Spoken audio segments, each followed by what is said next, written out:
नमस्कार, मैं हूं अनुपम कुमार और आप देख रहे हैं हमारा खास कार्यक्रम खबरनामा। बात करेंगे हम तमाम बड़ी खबरों की, लेकिन उससे पहले एक नजर डालते हैं आज की सुर्खियों पर। भगवान बिरसा मुंडा की पुण्यतिथि पर समाधि स्थल पहुंचे हेमंत सोरेन, श्रद्धांजलि देकर किया नमन।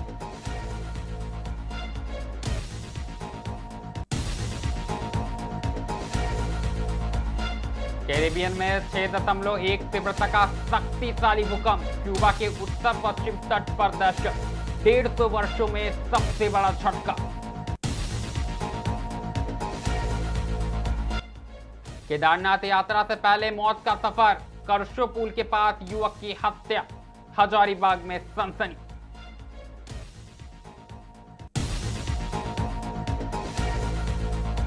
एनजीटी का बड़ा फैसला, 10 जून से 15 अक्टूबर तक बालू उठाव पर ब्रेक, झारखंड में निर्माण कार्यों पर संकट के बादल।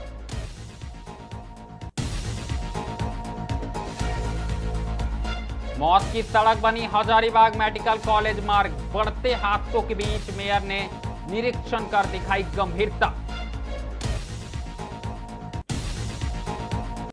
बड़ी खबर पलामू से आ रही है। आपको बता दें कि इस वक्त की बड़ी खबर, रामपुर गोलीकांड का आरोपी मंटू सिंह ने कोर्ट में सरेंडर कर दिया है। तो बड़ी खबर पलामू से आ रही है, कोर्ट में सरेंडर कर दिया है और कहीं ना कहीं इस घटना के बाद से क्षेत्र में दहशत का माहौल था, सुरक्षा के पुख्ता इंतजाम थे। इसी बीच चैनपुर थाना क्षेत्र के चर्चित रामपुर जो गोलीकांड है उसमें हम आपको बड़ी अपडेट दे रहे हैं। मामले का मुख्य जो आरोपी है मंटू सिंह ने कोर्ट में आत्मसमर्पण कर दिया है और कहीं ना कहीं ये जो चर्चा थी वो तेज हो गई थी। 23 मई की घटना है, रामपुर गांव में गोलीबारी की घटना घटी थी, जिसके बाद क्षेत्र में कहीं ना कहीं तनाव था। लगातार धारा 163 वहां पर लागू था। इसी बीच कहीं ना कहीं मुख्य आरोपी ने कोर्ट में आत्मसमर्पण कर दिया है और इस मामले में सिकंदर मौत हो गई थी और उसके बाद तनाव लगातार बरकरार था। और इसी बीच बड़ी खबर मिरर मीडिया आपको दे रहा है, एक्सक्लूसिव जानकारी दे रहे हैं कि मंटू सिंह जो मुख्य आरोपी है रामपुर गोलीकांड का, उसने सरेंडर कर दिया है और इसके साथ ही कहीं ना कहीं क्षेत्र में तनाव बरकरार था। बता दें कि पलामू के चैनपुर थाना क्षेत्र के चर्चित रामपुर गोलीकांड में बड़ी घटनाक्रम सामने आ रही है। मामले के मुख्य आरोपी मंटू सिंह ने कोर्ट में आत्मसमर्पण कर दिया है। 23 मई की घटना थी, गोलीबारी में एक व्यक्ति की मौत हो गई थी और इसके बाद कहीं ना कहीं क्षेत्र में लगातार तनाव का माहौल था। और इसी बीच कहीं ना कहीं बड़ी अपडेट हम आपको दे रहे हैं कि रामपुर गोलीकांड में जो मुख्य आरोपी मंटू सिंह है उसने कहीं ना कहीं सरेंडर कर दिया है। तो अधिक जानकारी के साथ हमारे सहयोगी विनोद जुड़ चुके हैं पलामू से। विनोद, क्या कुछ जानकारी आ रही है, कब सरेंडर किया? क्योंकि एक तरफ जहां क्षेत्र में लगातार दबाव था, इसी बीच पुलिस के गिरफ्तार करने से पहले ही आरोपी ने सरेंडर कर दिया है। जी अनुपम, बता दें कि रामपुर में 23 मई को जमीन विवाद को लेकर वहां घटना घटी है, जिसमें सिकंदर चौधरी को गोली लगने से मौत हो गई थी। इसमें कई लोगों को नामजद भी बनाया गया। तो इसमें सबसे नामजद मंटू सिंह थे जो मुख्य आरोपी थे। और आज पुलिस के दबिश के कारण आज जो है सिलेंडर जो मंटू सिंह ने कर दिया कोर्ट में आके। आपको बता दें कि जमीन विवाद को लेकर वहां पुलिस प्रशासन, एसडीपीओ अनुमंडल मेदिनीनगर पदाधिकारी ने 163 भी वहां लगा दिया। इसके बावजूद भी वहां कई सीपीआई के लोगों ने प्रतिरोध सभा का भी आयोजन किया गया और पुलिस प्रशासन भी वहां पूरी चाक चौबंद के साथ, पूरे मुस्तैदी के साथ खड़ी थी। पलामू में सामान्य स्थिति भी थी, लेकिन मंटू सिंह के दबिश के कारण आज जो है कोर्ट के सरेंडर भी कर दिया है मंटू सिंह। जी बात करें विनोद, तो लगातार क्षेत्र में तनाव था। अगर हम बात करें तो डीजीपी खुद पहुंची हुई थी पलामू और रामपुर की जो घटना पर कहीं ना कहीं गंभीर नजर आ रही थी। इसी बीच पुलिस की गिरफ्तारी से पहले कहीं ना कहीं दबाव महसूस करते हुए मंटू सिंह ने आत्मसमर्पण कर दिया है। क्या कहिएगा?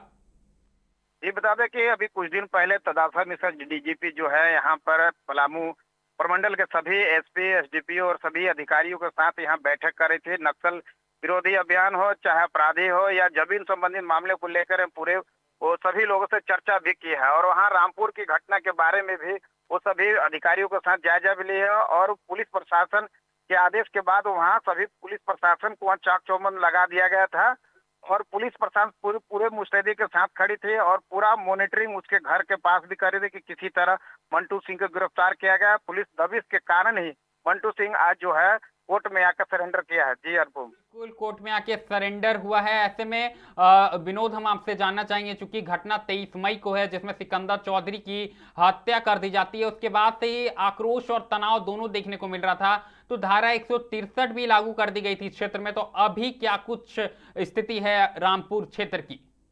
जी बता दें कि इस घटना में पहले ही 2 लोगों को गिरफ्तारी हुई थी और पुलिस दबिश बनाई हुई थी कि जो मुख्य आरोपी है मंटू सिंह को किसी भी हर हाल में गिरफ्तार करना है। और पुलिस प्रशासन के दबिश के कारण ही आज जो है मंटू सिंह कोर्ट में लाके सरेंडर किया है। और वहाँ जो जिले पुलिस प्रशासन है वहाँ पूरे अपने क्षेत्र में, वहाँ रामपुर इलाके में पुलिस बल की तैनाती भी की गई और मामला अभी सामान्य है और स्थिति अभी देखी जाए तो वहाँ एकदम सामान्य है। धारा 163 अभी भी लागू है या उसे हटा दिया गया है, क्या कुछ जानकारी है विनोद? नहीं, अभी भी लगी हुई है और वहाँ पुलिस प्रशासन अभी मतलब हटाई नहीं है। क्योंकि इस घटना के बाद अगर हम बात करें तो राज्य में सियासत भी पूरी तेज होते हुए नजर आ रही थी। सीपीआई-एमएल के नेता धारा 163 लागू होने के बावजूद कहीं ना कहीं विरोध करते नजर आ रहे थे। तो ऐसे में अब परिवार का क्या कुछ पक्ष सामने आ रहा है, क्योंकि जो मुख्य आरोपी है अब उसने आत्मसमर्पण कर दिया है? जैसा कि बता दें कि जैसे 163 धारा लगने के बावजूद भी सीपीआई वाले जो थे उसके कई विधायक भी जो लाके प्रतिरोध सभा का आयोजन किया, जिसमें मिली जानकारी के अनुसार कई लोगों पर जो गढ़वा जिला के जो डंडा थाना है जो पलामू रामपुर से सटा हुआ इलाका है उसमें वो प्रतिरोध सभा किए थे, जिसमें मिली जानकारी के अनुसार वहाँ कई लोगों पर मतलब केस भी किया गया है। और अभी उनके परिजन से अभी मुलाकात नहीं हो पाई है। अभी कहना मुश्किल है कि उनकी क्या स्थिति है अभी। बिल्कुल, जानकारी के लिए बहुत बहुत धन्यवाद विनोद। तो साफ तौर पर इस वक्त की बड़ी खबर हम आपको दे दें कि कहीं ना कहीं रामपुर हत्याकांड में बड़ी अपडेट सामने आई है और इसमें जो मंटू सिंह नामक व्यक्ति है उसने सरेंडर कर दिया है। एक तरफ पुलिस पर लगातार दबाव ये बन रहा था कि वो गिरफ्तार करे मुख्य आरोपी को, लेकिन उससे पहले ही मुख्य आरोपी ने खुद ही जाके आत्मसमर्पण कर दिया पुलिस दबाव के कारण। और साफ तौर पर आपको बता दें कि मामले को लेकर खुद डीजीपी नजर बनाई हुई थी, वो पहुंचती है, पलामू पहुंचती है, तमाम प्रमंडल के एसपी के साथ बैठक करती हैं, तमाम अधिकारी रहते हैं और उन्होंने रामपुर घटना को कहीं ना कहीं प्रमुखता से सॉल्व करने का निर्देश दिया था। और इसी बीच बड़ी अपडेट सामने आ रही है और इसमें मुख्य आरोपी ने फिलहाल तो सरेंडर कर दिया है। लगातार राजनीतिक सरगर्मी भी तेज हो गई थी, लेकिन कहीं ना कहीं अब मुख्य आरोपी की गिरफ्तारी ने कहीं ना कहीं इस केस में अब नया मोड़ खड़ा कर दिया। अब देखने वाली बात होगी कि क्या कुछ कार्रवाई होती है और क्षेत्र में तनाव कितना कम हो पाता है। आपको बता दें कि मुख्यमंत्री हेमंत सोरेन ने मंगलवार को आदिवासी महानायक भगवान बिरसा मुंडा की पुण्यतिथि पर उनके समाधि स्थल पहुंचकर श्रद्धा सुमन अर्पित किए। आपको बता दें कि मुख्यमंत्री ने समाधि स्थल पर सिर झुकाकर उन्हें नमन किया और उनके योगदान को याद किया। इस अवसर पर मुख्यमंत्री ने कहा कि भगवान बिरसा मुंडा ने आदिवासी समाज के अधिकारों, सम्मान और स्वतंत्रता के लिए जो संघर्ष किया वो देश के इतिहास में स्वर्ण अक्षरों में दर्ज है। उन्होंने कहा कि बिरसा मुंडा द्वारा रचा गया इतिहास आने वाली पीढ़ियों को सदैव प्रेरित करता रहेगा और लोग उन्हें सदियों याद रखेंगे। वहीं अगर बात करें तो झारखंड के राज्यपाल संतोष गंगवार ने भी भगवान बिरसा मुंडा को श्रद्धांजलि अर्पित करते हुए कहा कि पूरा देश उनके संघर्ष, त्याग और बलिदान को जानता है। उन्होंने कहा कि बिरसा मुंडा केवल झारखंड ही नहीं बल्कि पूरे राष्ट्र के लिए प्रेरणा स्रोत है। उनके प्रति नतमस्तक होकर श्रद्धांजलि अर्पित करता हूं। तो साफ तौर पर कहीं ना कहीं पूरे राज्य भर में बिरसा मुंडा के पुण्यतिथि पर उन्हें श्रद्धांजलि दी जा रही है और उन्हें नमन किया जा रहा है। आप भी सुने सीएम ने क्या कुछ कहा है। आप सब लोगों को पता है ये भगवान बिरसा मुंडा जी का आज पुण्यतिथि, लगभग 125 साल लंबा वक्त में भी आज पूरे देश में आदिवासी समुदायों के बीच, हर वर्गों के बीच आज उनको याद किया जा रहा है। निश्चित रूप से इतने लंबे वर्षों तक किसी को सम्मान देना, उनको याद रखना, उस व्यक्ति में जरूर कुछ ऐसे गुण रहे हैं, ऐसा उन्होंने इतिहास रचा है जिनको लोग सदियों से याद करते आ रहे हैं। आज उनकी पुण्यतिथि है। अगली खबर की बात करें तो अगली खबर अंतर्राष्ट्रीय जगत से आई है। दरअसल कैरेबियन क्षेत्र में 6.1 तीव्रता का शक्तिशाली भूकंप दर्ज किया गया, जिसका केंद्र क्यूबा के उत्तर पश्चिम तट के पास समुद्र में था। अमेरिकी भूवैज्ञानिक सर्वेक्षण के अनुसार भूकंप का केंद्र क्यूबा के मंटुआ क्षेत्र से करीब 104 किलोमीटर पश्चिम उत्तर पश्चिम में स्थित था। यह झटका इतना तेज था कि क्यूबा के अलावा अमेरिका के फ्लोरिडा और मैक्सिको के युकातान प्रायद्वीप तक इसके कंपन महसूस किए गए। विशेषज्ञों के अनुसार यह क्षेत्र पिछले लगभग 150 वर्षों में आए सबसे शक्तिशाली भूकंपों में से एक माना जा रहा है। भूकंप के बाद लोगों में अफरा तफरी का माहौल बन गया है और कई स्थानों पर लोग घरों व कार्यालयों से बाहर निकल आए। हालांकि शुरुआती रिपोर्टों में किसी बड़े जानमाल के नुकसान या हताहत होने की सूचना नहीं मिली है। भूकंप की गहराई अपेक्षाकृत कम होने के कारण इसके झटके दूर दूर तक महसूस किए गए। स्थानीय प्रशासन और आपदा प्रबंधन एजेंसियों ने सतर्कता बढ़ा दी है। राहत की बात यह रही कि भूकंप के बाद किसी प्रकार की सुनामी की चेतावनी नहीं जारी की गई है। भूकंप वैज्ञानिकों का कहना है कि यह घटना इसलिए भी असामान्य है क्योंकि यह क्षेत्र सामान्यतः बड़े भूकंपों के लिए नहीं जाना जाता है। इसके बावजूद आए इस शक्तिशाली झटके ने पूरे कैरेबियन क्षेत्र में चिंता बढ़ा दी है और अब साफ तौर पर यह संभावना जताई जा रही है कि किसी भी प्रकार की सुनामी न आए। ऐसे में साफ तौर पर अलर्ट जारी किया गया है। रुक करेंगे हजारीबाग जिले का। आपको बता दें कि हजारीबाग से एक बड़ी और सनसनीखेज खबर सामने आई है। दरअसल केदारनाथ की यात्रा पर जाने की तैयारी कर रहे एक युवक की अपराधियों ने गोली मारकर हत्या कर दी। घटना बरही थाना क्षेत्र के करसो पुल के पास की है, जहां देर रात टायर बदल रहे युवक को निशाना बनाकर बदमाशों ने गोली चला दी। वारदात के बाद इलाके में दहशत का माहौल है। वहीं प्रत्यक्षदर्शियों के मुताबिक इसी बीच ब्लैक स्प्लेंडर प्लस बाइक पर सवार 2 अज्ञात अपराधी वहां पहुंचे थे और अपराधियों ने विक्की सोनी को निशाना बनाते हुए गोली चलाई है। गोली लगते ही वह गंभीर रूप से घायल होकर सड़क पर गिर पड़ा और मौके पर ही उसकी मौत हो गई। कहीं ना कहीं इस वारदात से क्षेत्र में अफरा तफरी का माहौल है और लगातार पुलिस हर एक एंगल से जांच में जुटी हुई है। आप भी सुने प्रत्यक्षदर्शी का क्या कुछ कहना है। जाना था उनको, कोडरमा को छोड़ना था और उनको जाना था अमरनाथ। हजारीबाग से 8:30 बजे निकले थे। टायर उड़ गया था। टायर उड़ गया। हाँ, तो नहीं चेंज करने लगे तो टायर आप चेंज कर रहे थे या वो चेंज कर रहे थे? हम चेंज कर रहे थे। अच्छा, उसके बाद फिर क्या हुआ? तो डिक्की में खड़ा हुए थे तो बीच में आए 2 एक ब्लैक कलर के स्प्लेंडर लेके। स्प्लेंडर? हाँ, 2 लड़का था, पतले पतले लड़का या तौले में था। ठीक है, डिक्की का गर्दन धरा और फिर गोली चला दिया। गोली फिर देख रहे कि ना आवाज किया ना कोई, देख के पूरा ब्लडिंग है।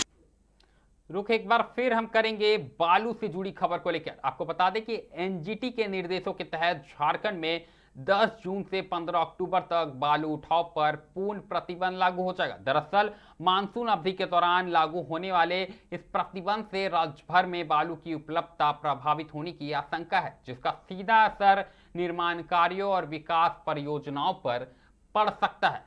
जानकारी के अनुसार आपको बता दें कि राज्य में कुल 444 बालू घाट चिन्हित है, लेकिन अब तक केवल 14 घाटों से ही वैध रूप से बालू निकासी शुरू हो सकी है। शेष अधिकांश घाट विभिन्न प्रशासनिक, पर्यावरणीय स्वीकृतियों और तकनीकी प्रक्रियाओं में उलझे हुए, जिसके कारण वहां से खनन कार्य प्रारंभ नहीं हो पाया। विशेषज्ञों के अनुसार मानसून के 4 महीने के दौरान झारखंड में करीब 4 से 5 करोड़ CFT बालू की आवश्यकता होती है। हालांकि वर्तमान स्थिति में वैध आपूर्ति बेहद सीमित रहने की संभावना है। ऐसे में कहीं ना कहीं बाजार में बालू की कमी और कीमतों में बढ़ोतरी से इनकार नहीं। रुक करेंगे हजारीबाग का। आपको बता दें कि हजारीबाग जिले में गृह रक्षा वाहिनी चौक से शेख भिखारी मेडिकल कॉलेज तक जाने वाली सड़क लगातार हो रही दुर्घटनाओं के कारण लोगों के बीच मौत की सड़क के नाम से पहचान बना चुकी है। दरअसल इस महत्वपूर्ण मार्ग पर पर्याप्त प्रकाश व्यवस्था नहीं होने से रात के समय आवागमन करने वाले लोगों को भारी कठिनाइयों का सामना करना पड़ता है। स्थानीय निवासियों का कहना है कि सड़क पर स्ट्रीट लाइट और हाई मास्टर लाइट की कमी के कारण अंधेरा छाया रहता है, जिससे आए दिन सड़क हादसे आम हो गए हैं। लगातार मिल रही शिकायतों के बाद हजारीबाग नगर निगम के महापौर अरविंद कुमार राणा ने सड़क का निरीक्षण किया और स्थानीय लोगों की समस्याएं सुनी। बता दें कि निरीक्षण के दौरान लोगों ने सड़क पर बेहतर रोशनी की व्यवस्था की मांग उठाई। महापौर ने बताया कि सड़क से विनोबा भावे विश्वविद्यालय, FCI गोदाम, केंद्रीय कारागार समेत तमाम कार्यालय जाने के ये प्रमुख रास्ते हैं। ऐसे में लोगों की सुरक्षा प्राथमिक है और सबसे पहले यहां पर लाइट की व्यवस्था की जाएगी। आप भी सुने क्या कुछ कहना है मेयर का। यहाँ तो लगभग बराबर होते रहता है। हमें सप्ताह में एक आध बार तो एक्सीडेंट हो ही जाता है अंधेरा के कारण। एकदम ये रोड में कहीं लाइट आपको नहीं मिलेगा। यहाँ से कॉलेज, जब तक कॉलेज मेडिकल कॉलेज नहीं जाइएगा तब तक लाइट आपको नहीं मिलेगा। हाँ, मेडिकल कॉलेज है, लॉ कॉलेज है, FCI गोडाउन है बगल में, पशुपालन विभाग है, लाइटिंग है।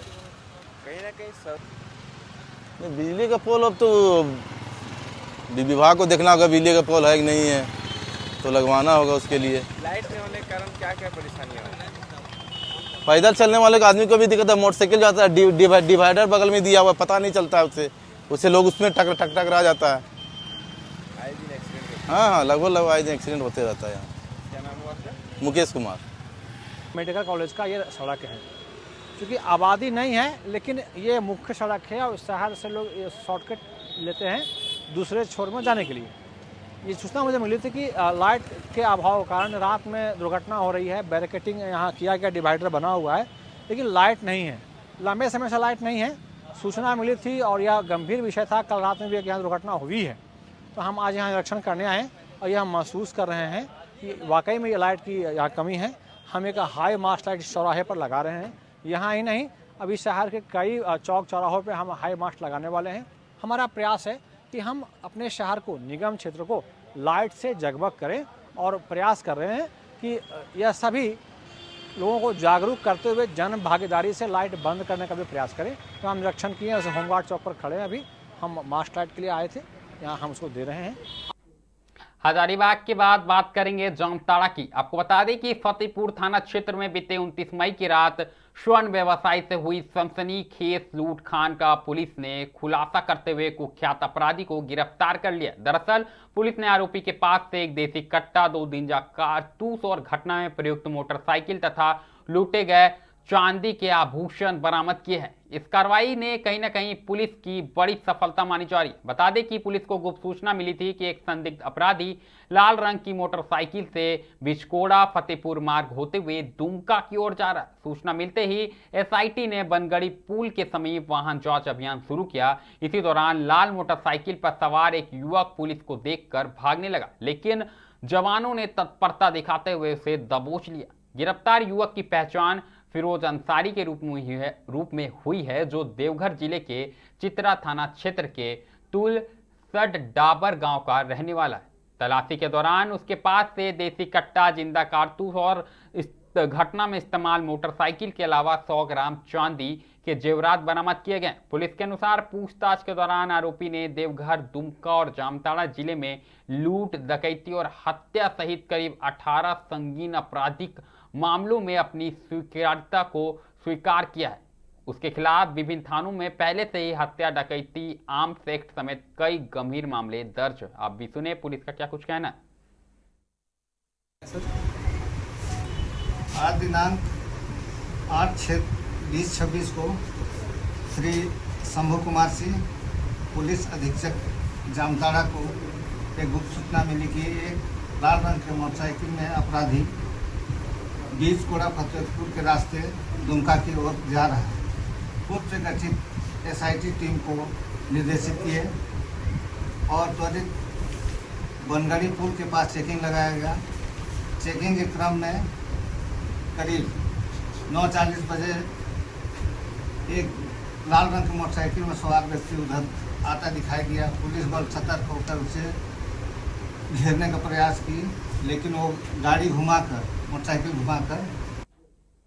अब बात करेंगे मौसम की। आपको बता दें कि मानसून ने एक बार फिर रफ्तार पकड़ ली। इसी बीच मौसम विभाग ने झारखंड के 17 जिलों के लिए भारी बारिश और वज्रपात का येलो अलर्ट जारी किया। विभाग के अनुसार अगले 24 से 48 घंटों के दौरान कई क्षेत्रों में तेज बारिश होने की संभावना है, जबकि कुछ इलाकों में रिकॉर्ड तोड़ वर्षा भी दर्ज की जा सकती है। मौसम वैज्ञानिकों के अनुसार बंगाल की खाड़ी से लगातार नमी आने और अनुकूल मौसमी परिस्थितियों के कारण राज्य में बारिश की गतिविधियां लगातार बढ़ रही हैं। राजधानी रांची सहित संताल परगना, कोल्हान और उत्तरी छोटा नागपुर प्रमंडल के कई जिलों में गरज चमक के साथ भारी वर्षा की आशंका जताई गई है। मौसम विभाग ने लोगों को खराब मौसम के दौरान खुले मैदानों, पेड़ों और बिजली के खंभों के पास खड़े नहीं होने की सलाह दी है। किसानों से भी खेतों में काम करते समय विशेष सतर्कता बरतने को कहा गया। साफ तौर पर प्रशासन को संभावित जल जमाव और वज्रपात से होने वाली घटनाओं पर नजर रखने के निर्देश दिए गए हैं। खबरनामा में अभी के लिए फिलहाल इतना ही है। ऐसी तमाम बड़ी खबरों से लगातार हम आपको अवगत कराते रहेंगे। कहीं मत जाइएगा, बने रहे मिरर मीडिया के साथ।